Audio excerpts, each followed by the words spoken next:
What is up? How's it going, everybody?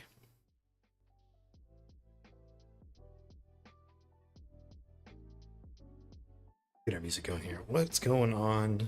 It's Friday. Hope y'all are having a nice Friday so far. Been a pretty chill day. Got a lot of work done on Gunship here. So last time we were still building this guy. We were still doing some of the conversion work, all that good stuff. And now you can see there's some paint on him. I've been doing some work. Still way too big to put mostly into frame, but take off the flight base here. Get more in the frame. Yeah, so did a lot of work. Mostly just the blues. Get that nice panel shading style going in there, looking really good. I also did some masking tape work on the tail fins.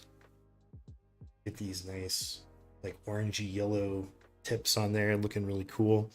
Gotta have my ultramarines blue and gold. And then earlier today I went in and I did all of our decals, and we're running short on stream time. No, not painting time, but stream time before I got to go to LVO. So I wanted to knock out a bunch of this on stream. And decals are cool. I've done a bunch of decal tutorials on the stream before, but they tend to be a little bit less energy, a little bit slower, maybe a little bit more boring. And they also take a really long time to like fully dry out to where I like them. And so I wanted to get that done earlier today, let it sit for an hour or so, come in, hit it with some nice varnish, get those locked in so we could get into some more painting tech. And even then, some of the decals are a little hazed. I know it's kind of hard to see because we've got some nice satin varnish on there, but these red ones, they're a little bit of a thicker, beefier decal. And sometimes the I don't know what you call it, the decal paper, the plastic, whatever it is, doesn't always go totally see-through, so I'm gonna have to do a little bit of paint correction on those, which is pretty easy to fix. See, a big old raid from Kenny coming in. What's up, everybody? Just talking about our workflow on the gunship here. So at this point, I need to do some paint correction, like I was talking about, and I need to start blocking in the other components of the model. I think between one of those steps, I am going to go in and I'm going to do a little bit of paint chipping, a little bit here and there. But first thing is I need to do some paint correction on the decals. Then I need to go in and anything that is like air quotes painted on the like fictional vehicle that we're representing here, anything that is paint, I want to put onto the model. So I don't want to do bare metals or rubber or glass, like any of that type of stuff. Before I do paint chipping, I want to do only painted stuff.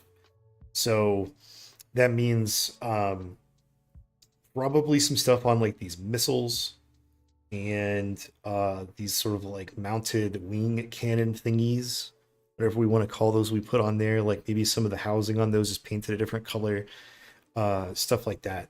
I need to cut that in, and then we'll do some paint chipping, and then we'll block in things like metallics and rubbers and all that. Ooh, Matt Cool coming in with the sub, thanks.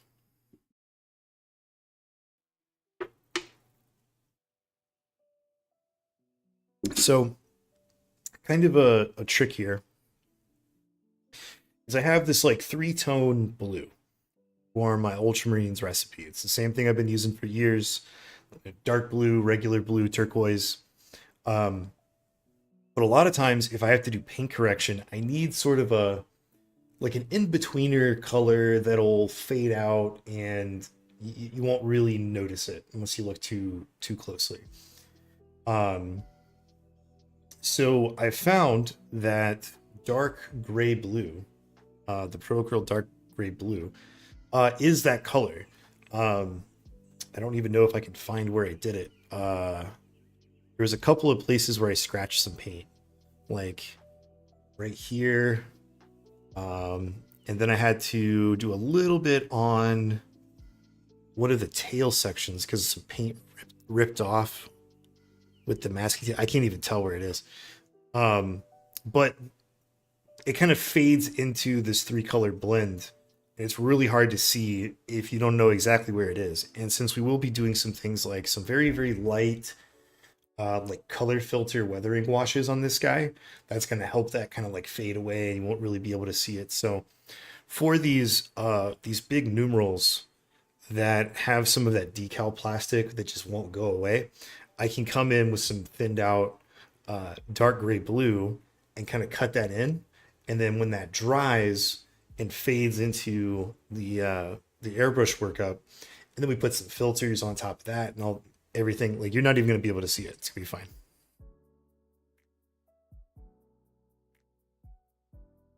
You got to be careful though.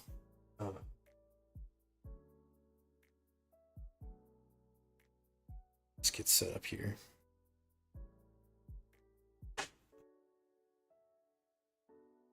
Stand off to the side.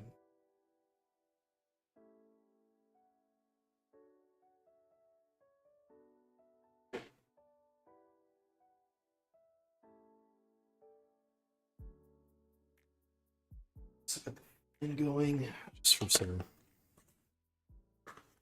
extra dry speed, and it wants to flip all my papers and stuff up, so found myself using little pieces of masking tape to hold it down on my desk.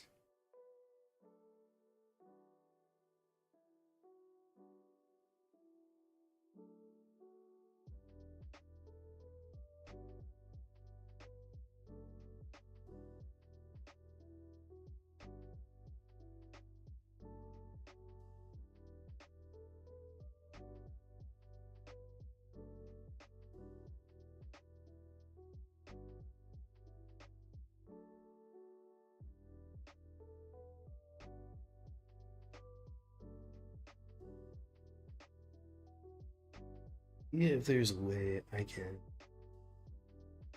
hold this, do a little zoom with the camera. Where do I gotta hold this?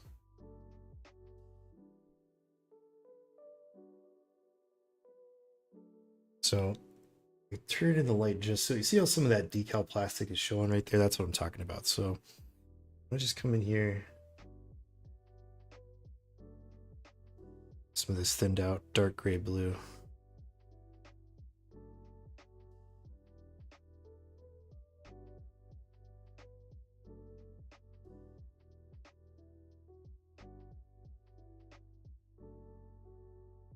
I turned it in the light.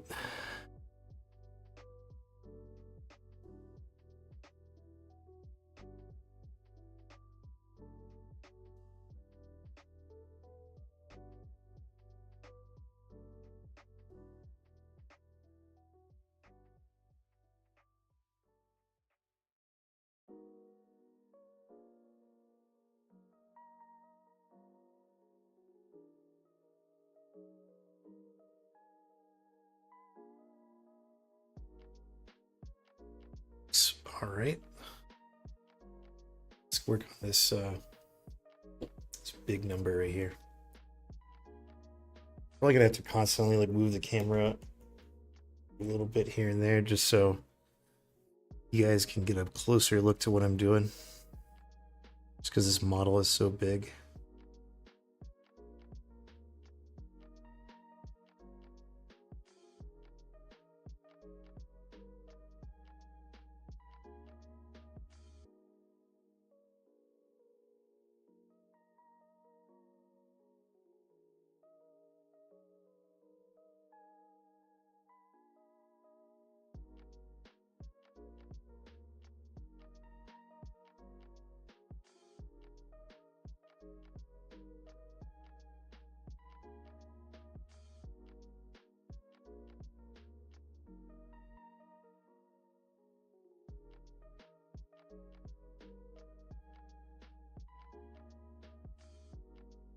Uh,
try.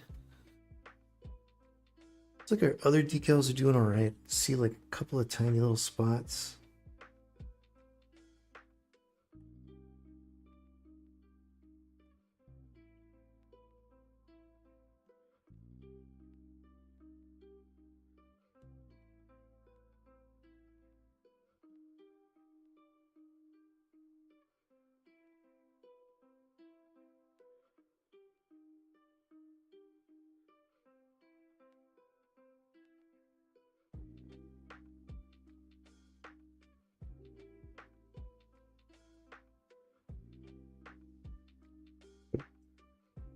Not too much there. Let's clean that off.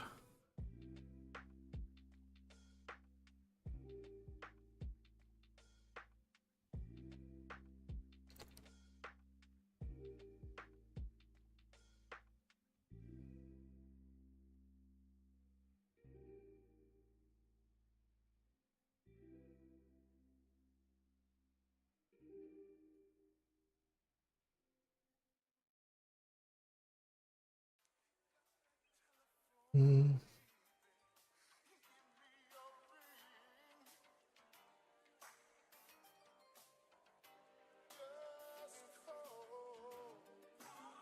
That'll be all right.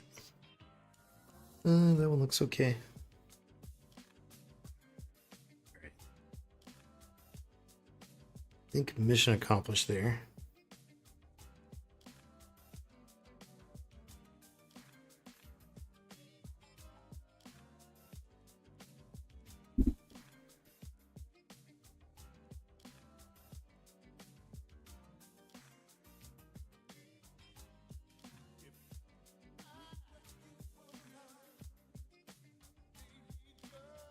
Okay, so I think now we've got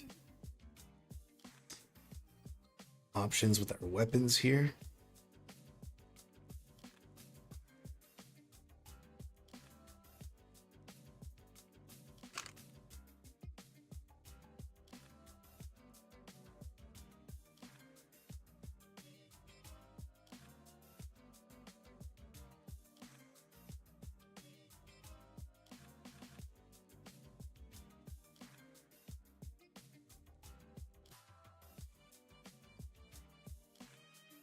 Go a little old school with it. Some good old fashioned red weapons.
This whole section.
If any of y'all in the chat are going to LVO this year.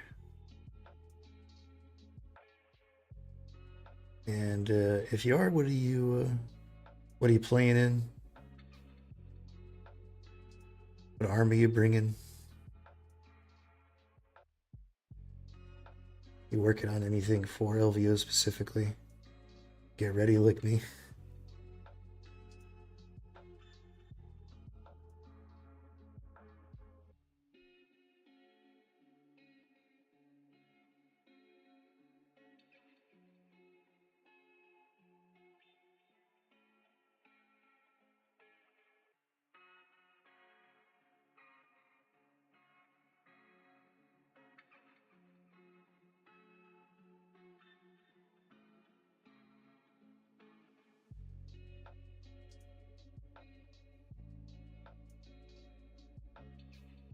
You guys can't even see what I'm doing right now. Very weird angle.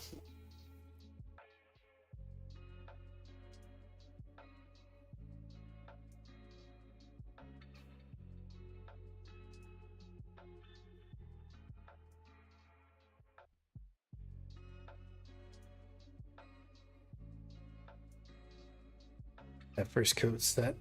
Work on the other one.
If I had to do this over again, I'd probably just leave these off.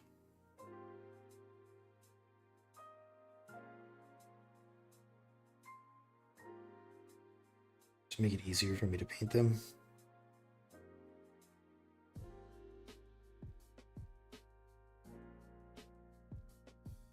Sometimes when I'm doing these like bashes and conversions and stuff, I kind of have to have things on there, see if I like it, or if I'm like, ooh, yes, perfect, and I'll just like slap it right on there and won't really think about it.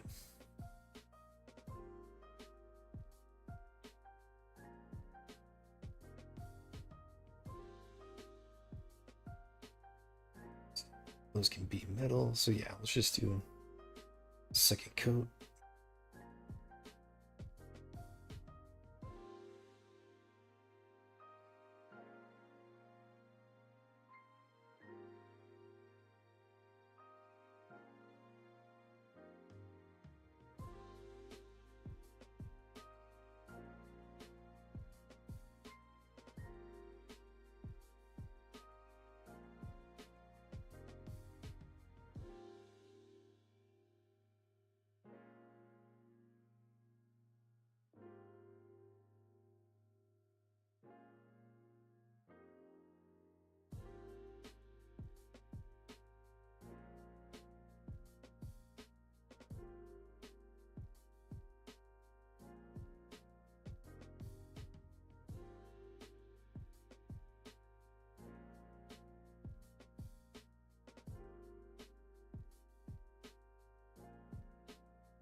A little bit more paint.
Probably all I gotta do is just a little bit of soft dry brushing with a couple of different red tones. Get it highlighted up.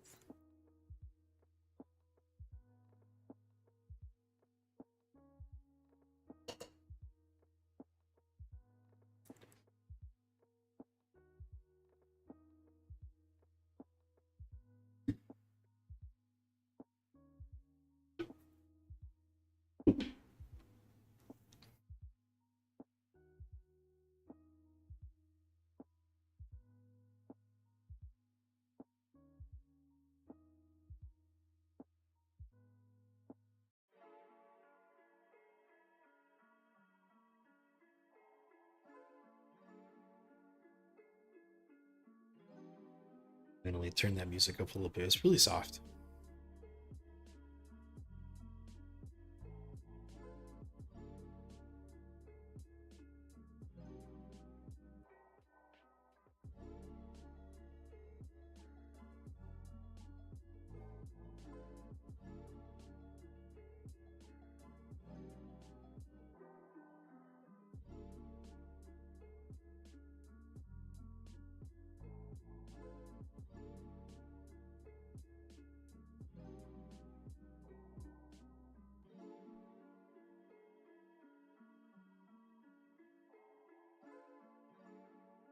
Oh, it's still.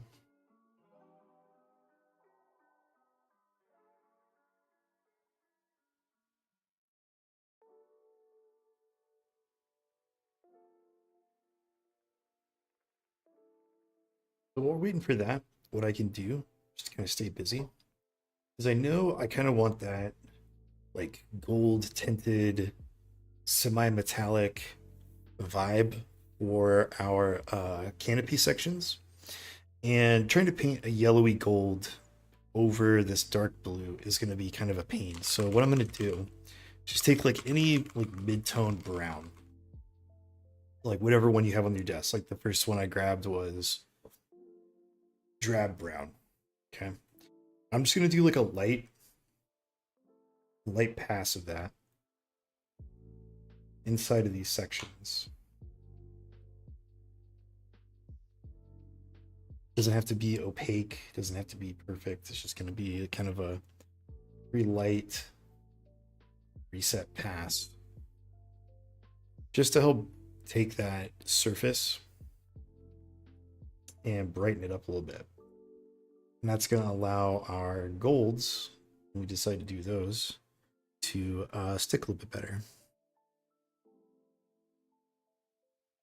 Actually, it's going to be way thinner.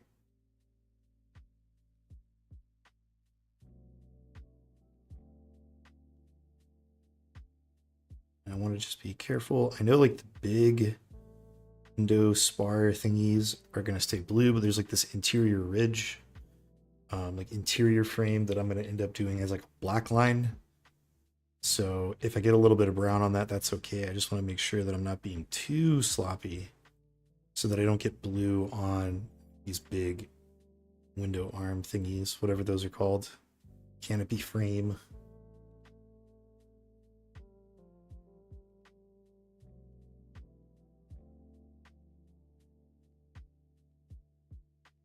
That's probably fine. Like there's going to be some thin spots. Not worried about it.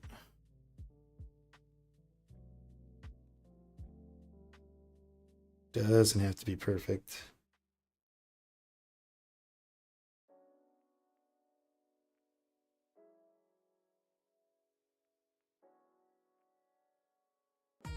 So by the time we get to this, it's going to be totally, completely tried out.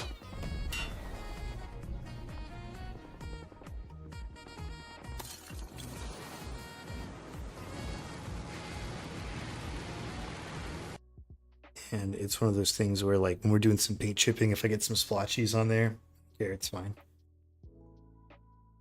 L Kraken, thanks for that follow.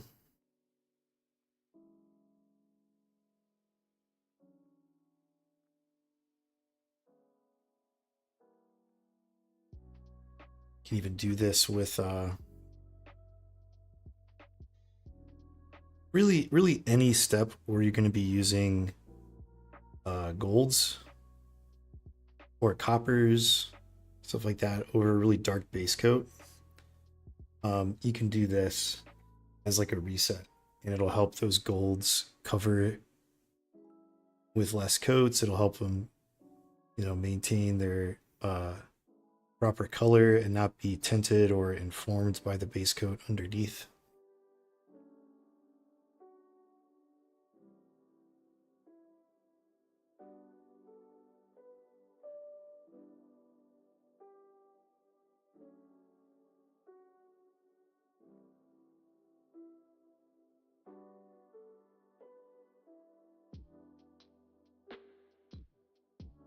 Oh, like a reflective glass style, is that what you're talking about?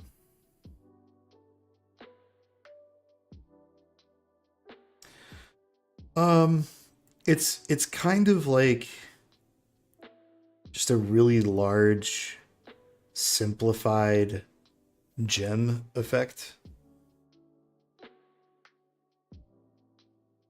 But typically, I don't do that unless I'm working on a model that actually has like a separate like cockpit glass canopy piece. Just because I want to do it with the airbrush. So on something like this, because the way this model went together is really simplistic because it's technically a terrain piece for a game. So like this whole top section minus the engine intakes and ailerons is like one big clamshell piece, just glues onto the bottom tub. So this canopy is like molded on there. And so the two things I can do is one, I could take time and meticulously mask all of this off,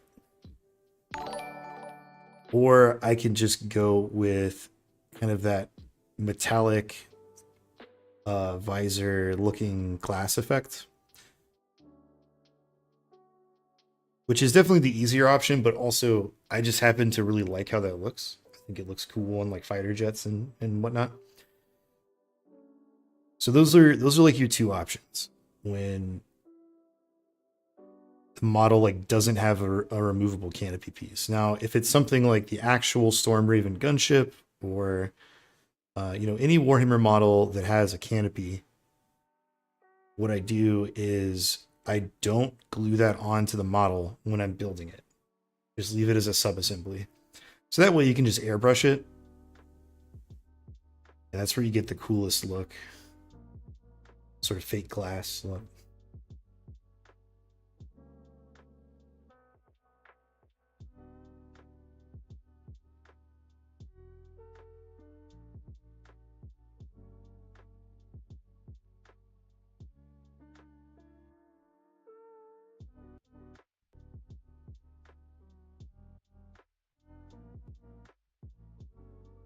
Oh yeah. I mean that's definitely like a cool look, right? Like I used to do that when I was really heavily into scale models. I loved doing like scale fighter jets. And on those, I mean, like it's unless you're doing like a what is it like an F? Can't remember if it's the F-22 or the F-35, but one of those does have a tinted canopy. It's not a full reflective visor, but it is tinted. Um, and so most of the time with scale planes and jets, you want that canopy to be crystal clear because that's what they are in real life. But for 40K, these are game pieces, and it's almost always the default to go with like rule of cool. Now, if you're just like a scale model crazy nerd person and you want your Eldar Fire Prism canopy to be clear and to have the cockpit and the pilot and the gunner painted and all that, like, bro, go ham. But like, I ain't got time for that. I play 40K. I don't collect and paint 40K. If that makes sense. Like, I do collect and paint 40K, but collecting and painting is not my hobby. My hobby is playing Warhammer. And I happen to really enjoy painting as well. But everything that I do, as far as painting is concerned, is about time efficiency. Because the longer that I paint models, the less time I get to before I play with them, right?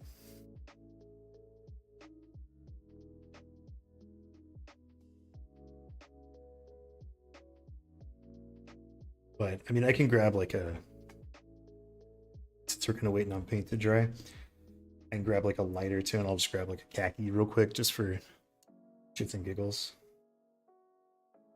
So let's say you want to do a glass effect, right? What you want to do on your canopy is divide it into its constituent shapes. And so this one's really easy because it's got these big, wide canopy skeleton pieces. So this right here is just one shape. 1, 2, 3, 4, 5. It's a hexagon, right? So what we're gonna do to paint that glass effect is pretend that this hexagon is like one big gem, right? And really a gem effect is like almost black, a color, a lighter shade of that color, and then maybe one more lighter shade and then white, or just white, right? And what we want to do is have one kind of radial highlight emanating from this point, and then the other radial highlight emanating from this point, right? So you've got your base tone. Let's just imagine that it's like ultra dark red, almost black. Well, then we're going to take our base tone red, and it's going to be maybe like this shape. And then that same base tone red is going to come up here and be maybe like that shape. And then inside of that, we're going to go smaller with the next lighter shade. So from like here to here, like this triangle will be that shade, and then like a little bit up here. And then if you want to go even one more step higher, you can do like an even smaller triangle, and then like some white, like right in this corner, kind of like this.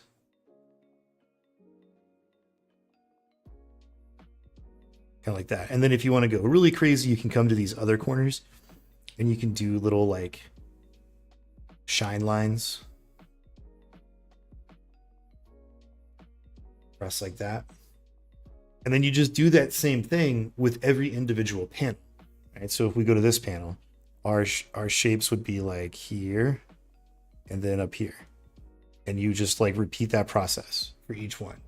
And that's kind of why if I'm going to do that, I want to airbrush it, because that's the easiest way to do it. I don't have to worry about the little canopy skeleton like getting in the way. I don't care if it's like airbrushed over, because I'm just going to black that out or gray it out or whatever your base tone is. I can just paint over it and like frame our airbrushing in.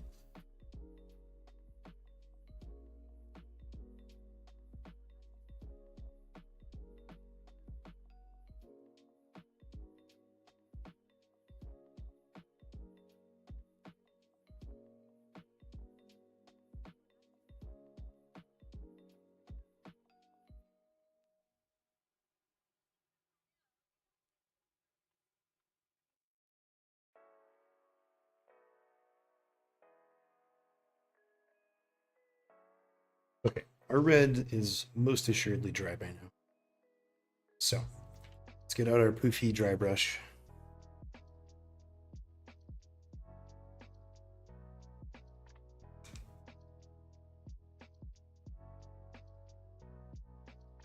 I think I have.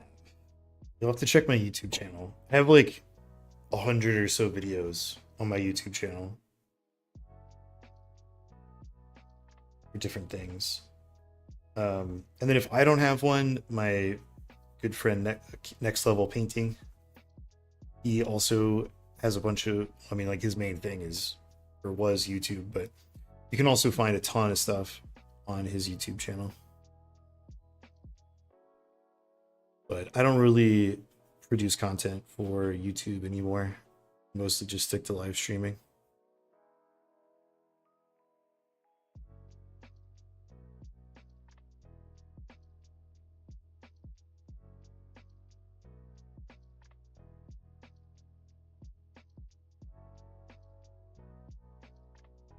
And in point of fact, like a lot of the, let's say like effects type painting stuff for 40K, I did learn from Kenny.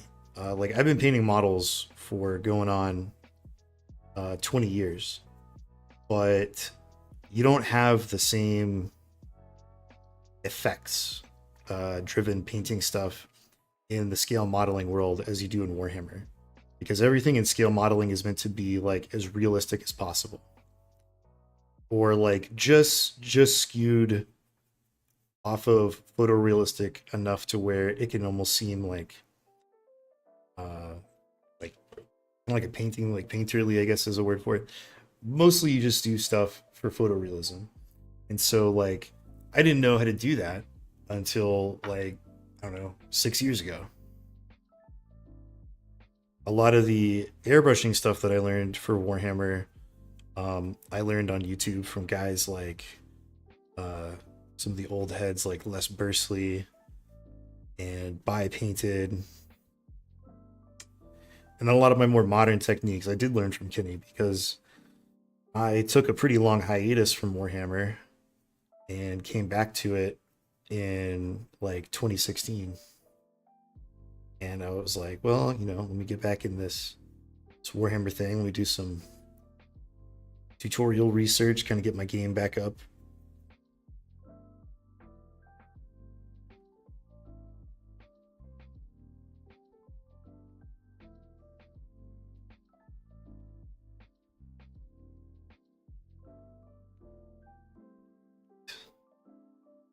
So far, let's do one more shade of red.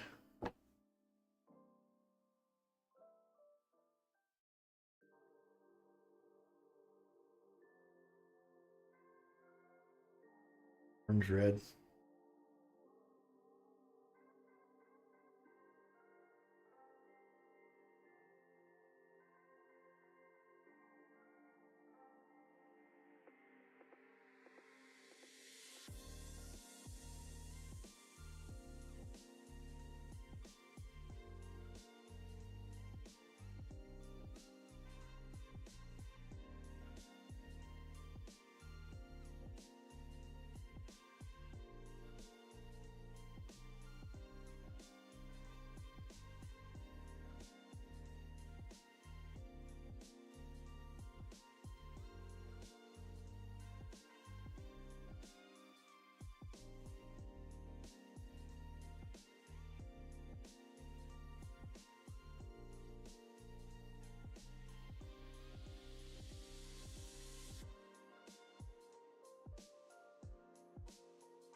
Looking good there.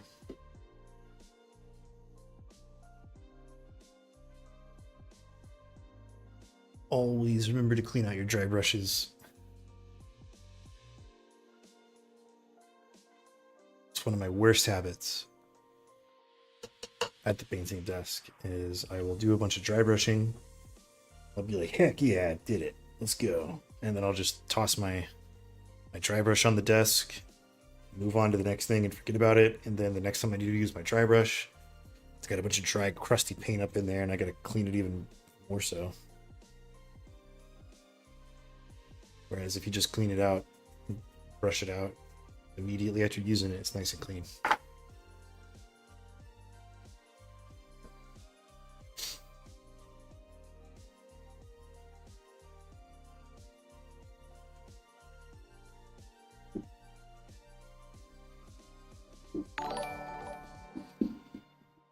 Neil Duffy, like the stream over on Facebook. Thanks, dude. Hope you guys are doing all right. All right. What do I need? Sponge. Get my tweezers.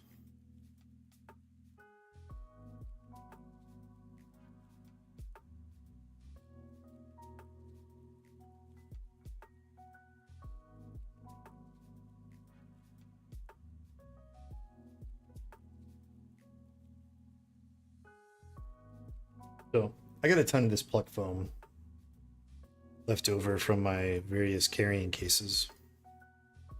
So I just tear off little hunks, put it in my self-closing tweezers.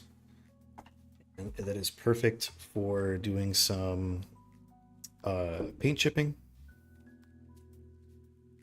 So I'm running real low on black brown.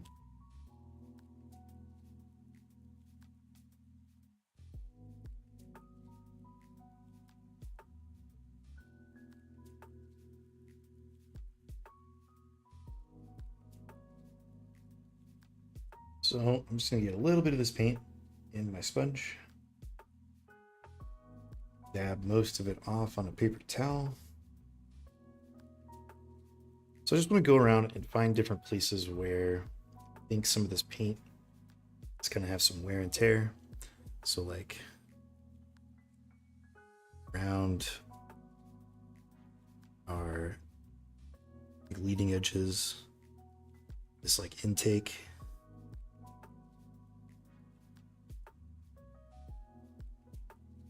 Maybe along this section right here.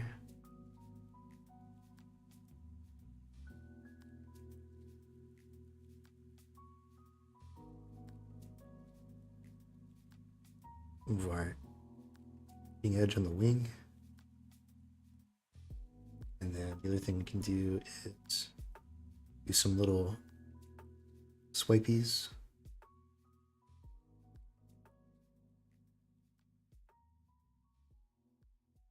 That for our wings.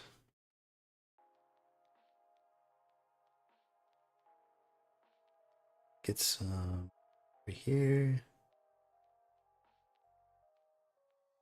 This corner right here. Probably on the nose.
Make sure it gets on our landing gear panels, doors, whatever these are.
chippies on our white decals. Not big ones, just little tiny ones.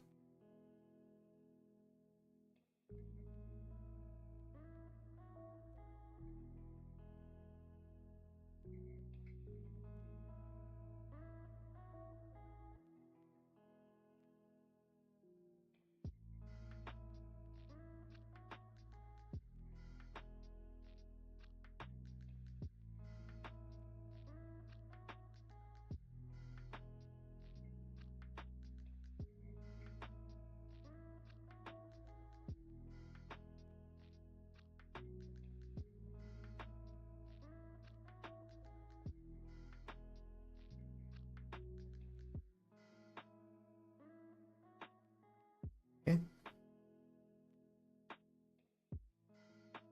Next thing is to grab some, yeah, do some silver.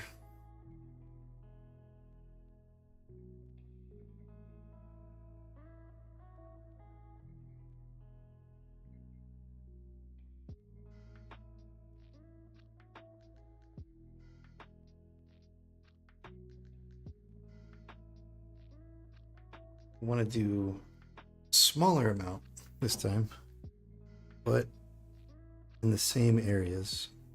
So we have like a little bit down to some metal.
Okay, so now we can go to some finer detail stuff. And for this, I'm gonna need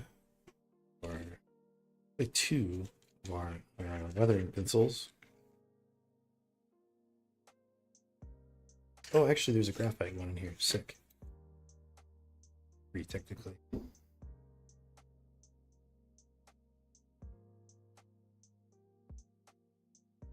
Knife. So I'm going to shade these down.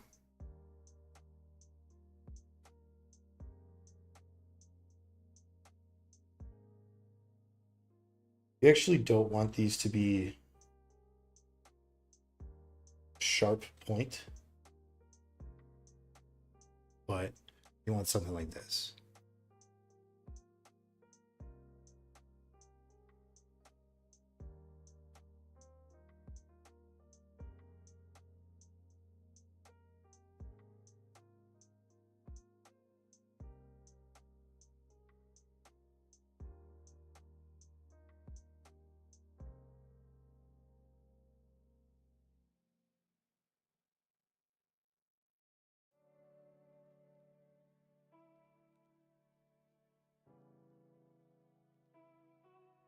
These are just pastel acrylic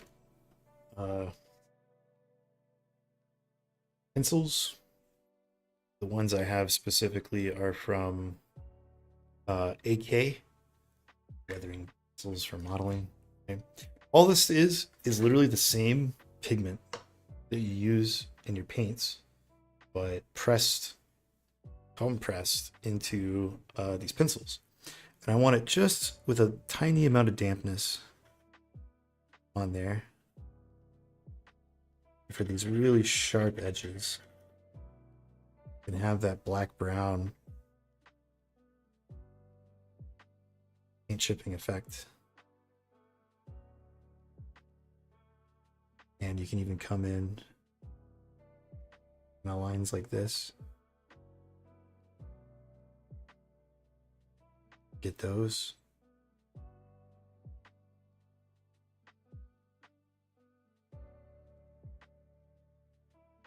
Right. Probably not going to do all these panel lines because we are going to do some weathering washes, some really translucent weathering filters, but just a demonstration.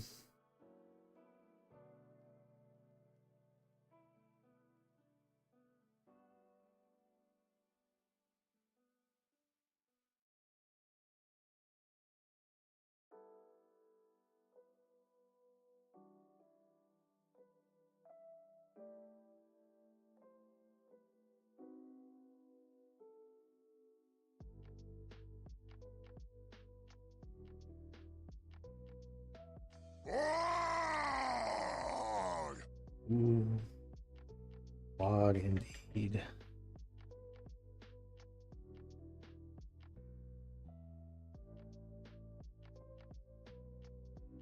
So you see how it's catching those little edges?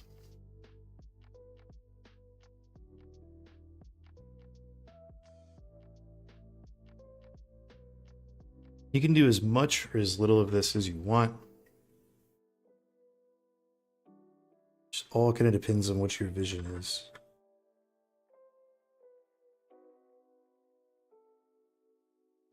I want to make sure that you're not pressing into the paint, because then you can like scratch it off the plastic. So I'm just letting the pencil kind of glide over these edges and rub that pigment on there.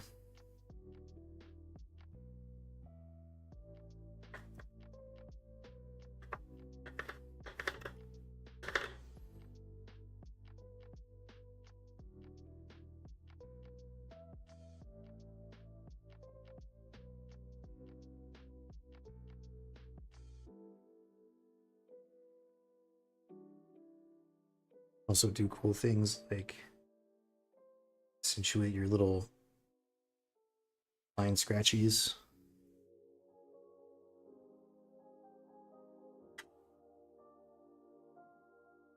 Yep.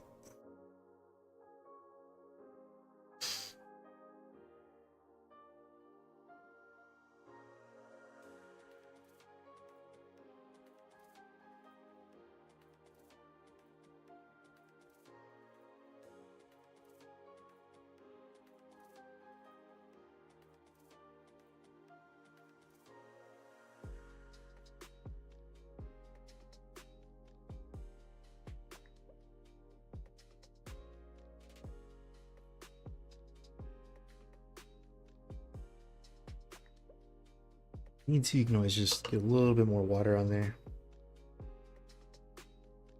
I want this dripping wet. Just a little dampness helps.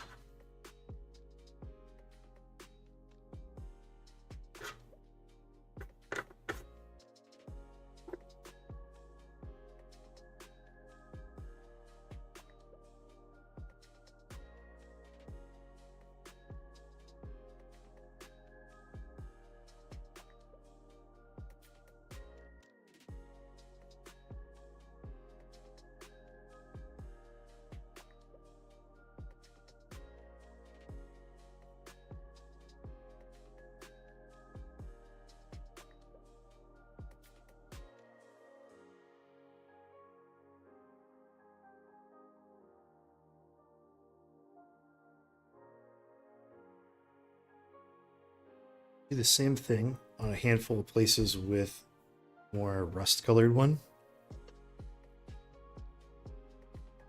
Usually where there's not much going on. So like typically like the top kind of in around here.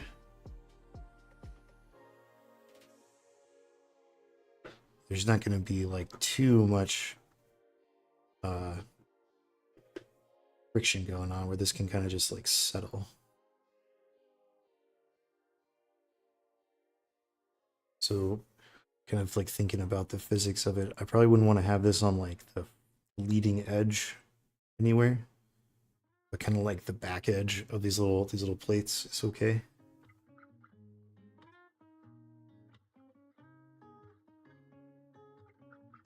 And again, this is something you can do as little of or as much of as you want to.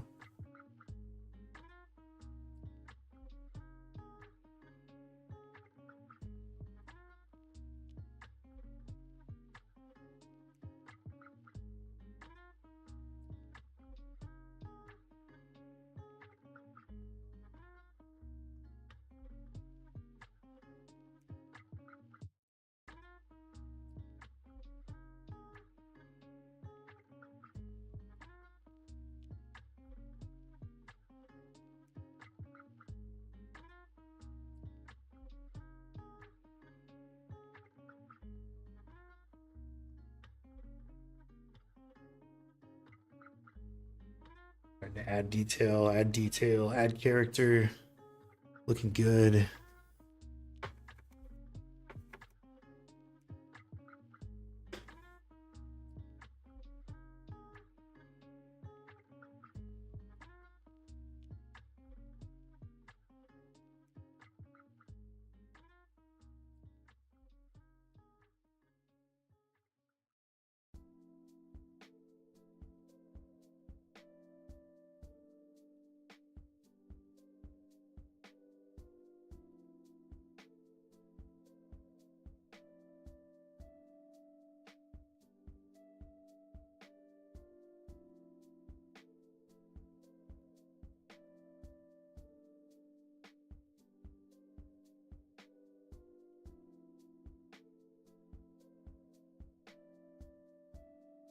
Some people like their Warhammer stuff like grade fresh. Some people like it with a little bit of weathering. Some people like it to where your guys have been on campaign for like a year or more and stuff is really weathered. Well, it just depends on what your personal preference is. I like my guys to be like a little bit weathered, but not like a crazy amount.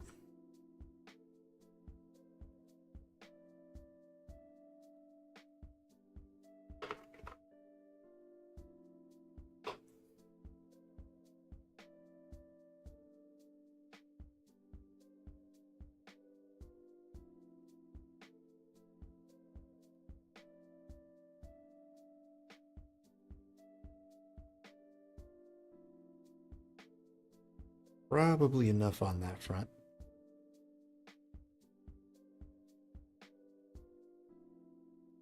Maybe like right in here.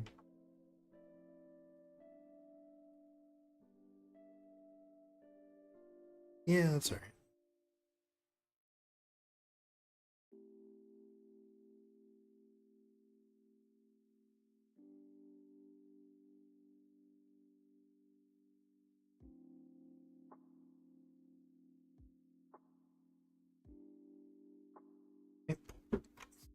Then what we can do with this graphite one is go over areas where we want some more actual chipping to happen. So kind of along these leading edges. And this is going to give us like a metallic shine because it is like just pencil graphite. So I mean, like you don't even need a weathering pencil for this. You can just grab any old #2 pencil, do the same thing.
probably fine. Yeah, like that.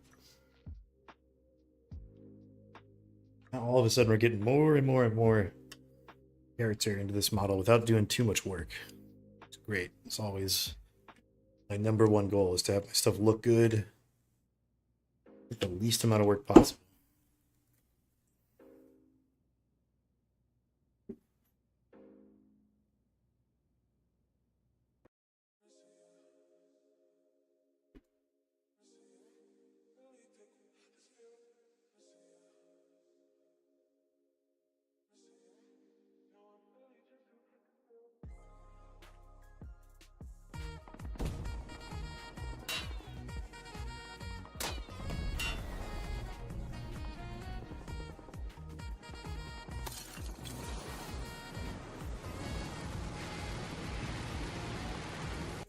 Talk about the OG. Thanks for that follow.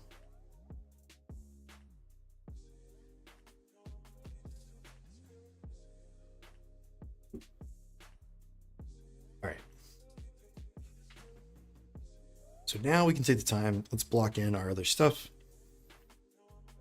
It's going to be kind of a boring process. So let's start with canopy.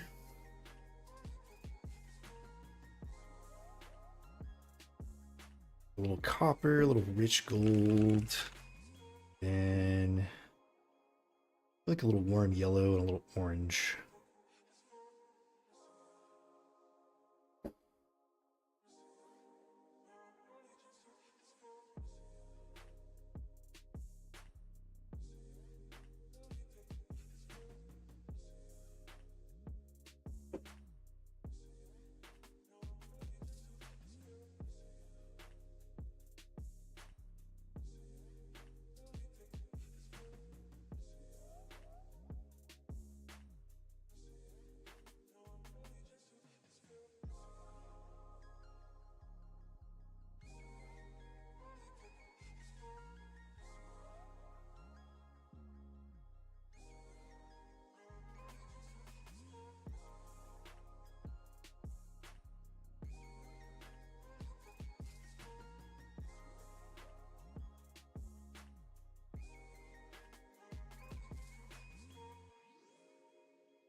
Start blocking in.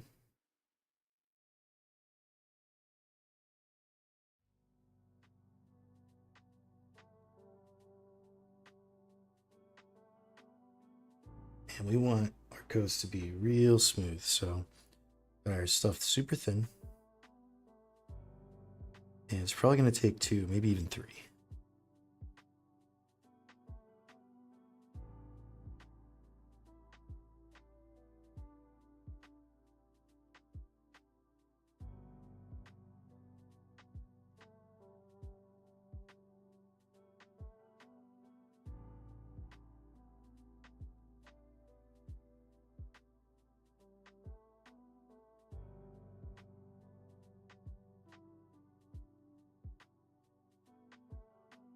Just want each of these coats to dry totally.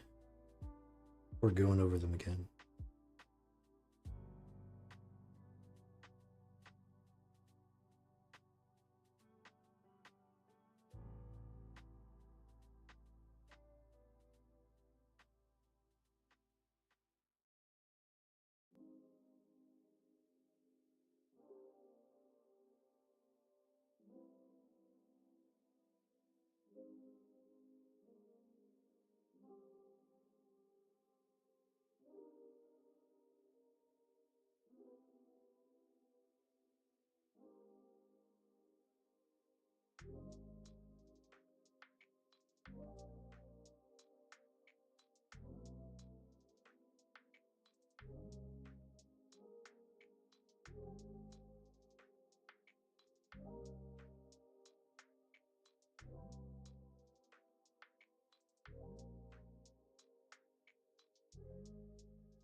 Much as I want to keep working on that, all that's going to do is waste my time. The only thing I can do is wait for this to dry, and then we'll do more coats. But whenever you're messing around with wet paint, just doing wet paint on top of wet paint, all that does is mess you up. So I'm just gonna have that set. The fan blowing a little bit right there. We're just gonna have to be patient. We're gonna let it dry.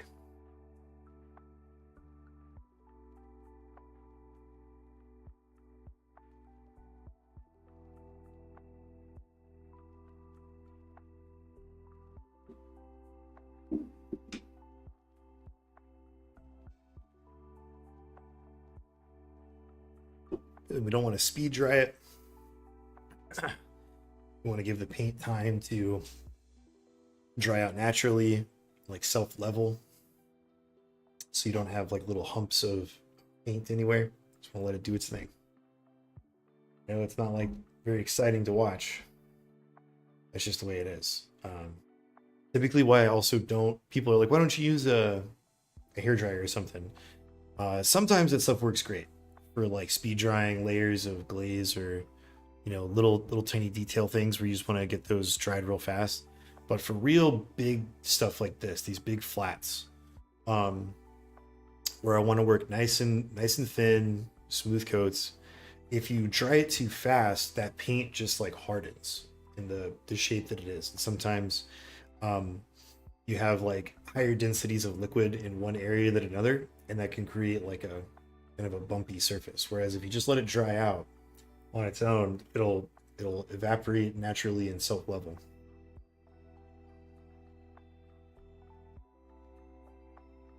And that's just kind of the thing, is like whenever you're having to do stuff like this by hand, it just takes a while, and that's all there is to it. So you can either utilize your time just waiting for the paint to dry, or you can utilize that time like masking off everything so you can just spray it.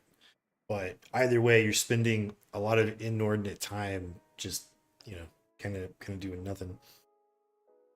But sometimes that's what we do. So we have to.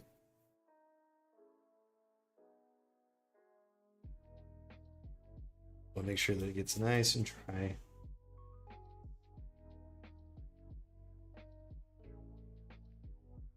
Also going to a little flow improver airbrush. Gently spray that on top. Not really going to speed up the dry time. It's just going to help that paint dry a little bit naturally, help it smooth out.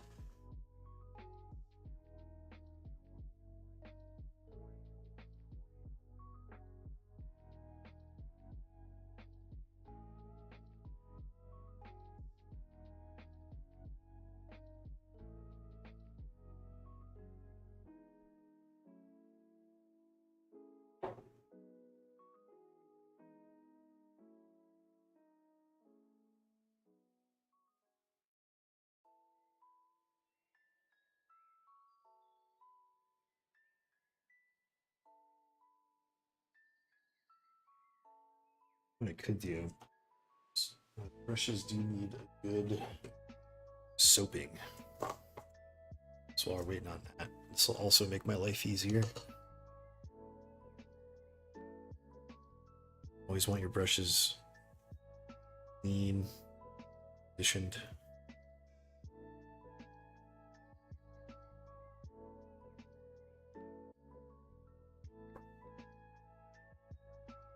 Get your brush soap like this, a little bit of water.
Much better.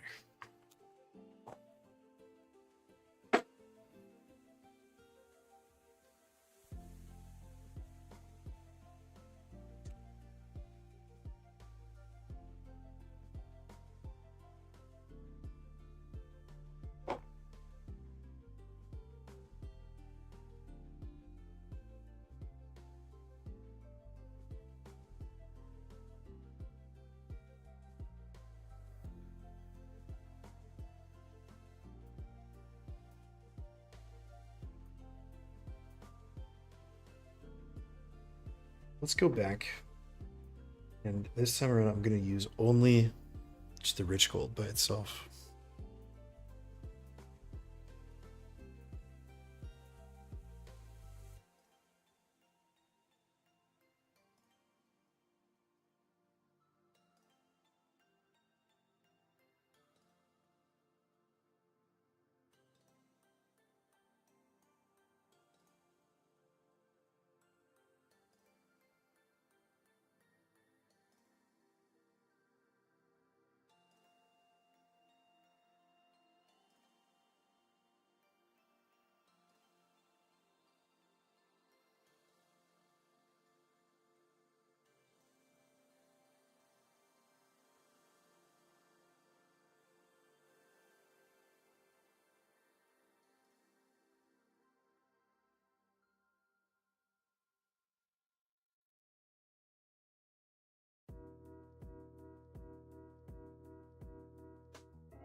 Smooth as I can.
quit in time. I might have to just wait for this to dry.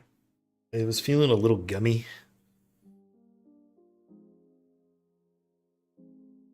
So I think better to err on the side of caution because I don't want to mess this up. And just let this take a really good long curing process. Because the other thing I need to do is I want to soften out the highlight on our gold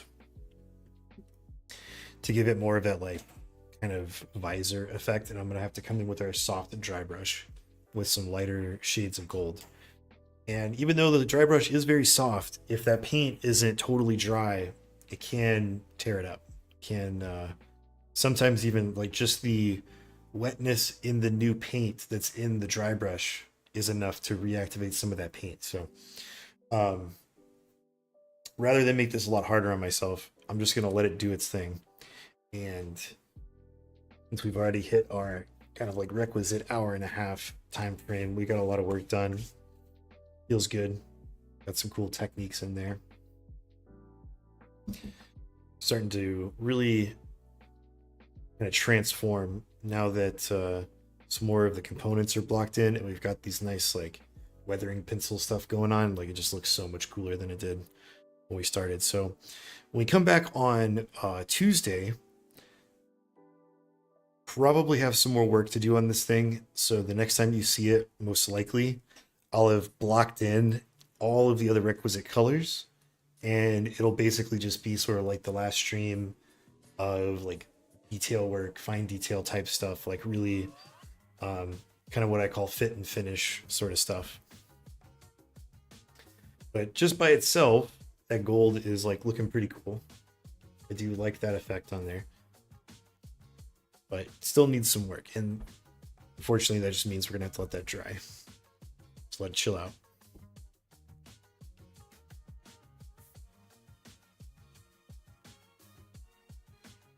So let's find somebody to raid so we can get out of here for the evening. Let's use online. Ooh, Wicked Minis. Don't get to read them very often. Let's read them. Set this up and then get on out of here. So make sure to opt into this raid, all that good stuff. We'll be back on Tuesday. Hope you have a nice weekend. And I'm out of here.